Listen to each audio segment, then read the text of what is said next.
साक्षी पर 16 बार चाकू से वार, पत्थर से सिर फोड़ दिया, आते बाहर आ गईं। ये साहिल का कारनामा था, उसकी हैवानियत की पराकाष्ठा थी।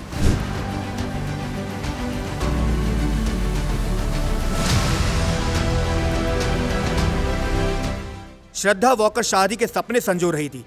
आफताब तैयार नहीं था, नाराज होकर खून कर दिया, शरीर के कई टुकड़े कर दिए। अब शरीर के टुकड़े कर देने वाली ये मानसिकता क्या है? साहिल ने साक्षी को मारा, उसके मन में क्या चल रहा था? सवाल तो ऐसे कई हैं, लेकिन इसका जवाब छिपा है क्रिमिनल साइकोलॉजी में।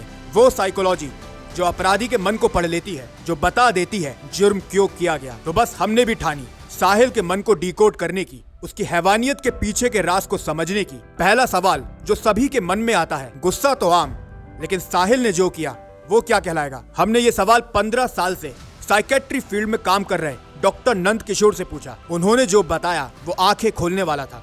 डॉक्टर नंद किशोर ने कहा, गुस्सा तो देखिए सभी को आता है, लेकिन जो नॉर्मल पर्सन होता है वो उसे कंट्रोल कर लेता है। लेकिन वही अगर कोई क्रिमिनल पर्सनैलिटी वाला इंसान है या कोई एंटी सोशल पर्सनैलिटी है, वो अपने गुस्से को कंट्रोल नहीं कर पाता। आप कह सकते हैं उसे उस गुस्से से एक ग्रेटिफिकेशन मिलता है। आसान शब्दों में, किसी को चोट पहुंचाकर अंदरूनी खुशी मिलती है। तो क्या मान लिया जाए कि साहिल को साक्षी के साथ हैवानियत कर अच्छा लगा? क्या उसने अपने पागलपन में एक लड़की को मौत के घाट उतार दिया? अब साहिल तो अभी मौन है, उसे इस हत्या का कोई पछतावा नहीं। लेकिन सवाल उठता है, क्या साहिल को ये करने से रोका जा सकता था? जवाब है हाँ, बड़ा वाला हाँ। हाँ इसलिए क्योंकि जो ऐसी वारदात को अंजाम देता है उसका बचपन भी ऐसा ही होता है, हिंसक, गुस्सा करने वाला। हम अपने इस सवाल के साथ फोर्टिस अस्पताल की डॉक्टर हेमिका अग्रवाल के पास गए। वे कहती हैं, अगर किसी अपराधी में अपने जुर्म को लेकर पश्चाताप नहीं होता, तब ये बात और ज्यादा पुख्ता हो जाती है कि उसका पिछला बैकग्राउंड कुछ ऐसा ही रहा होगा। छोटी मोटी हरकतें जैसे कि बच्चों को परेशान करना,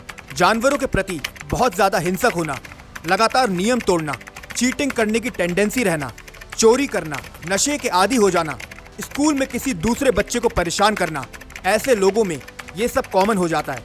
ये नहीं कहा जा सकता कि एक ही दिन के अंदर इस तरह के जुर्म को अंजाम दे दिया गया हो। यानी कि साहिल ने जो किया इसके लिए वो तो जिम्मेदार है ही, वो समाज भी जिम्मेदार है जिसने उसकी हरकतों को नजरअंदाज किया। वो माता पिता जिम्मेदार हैं जिन्होंने उसे टोका नहीं, रोका नहीं। वो स्कूल जिम्मेदार है जिसने उसे पहले सही दिशा नहीं दिखाई। यानी कि समाज के तौर पर सब फेल हो गए और साक्षी मौत की नींद सो गई।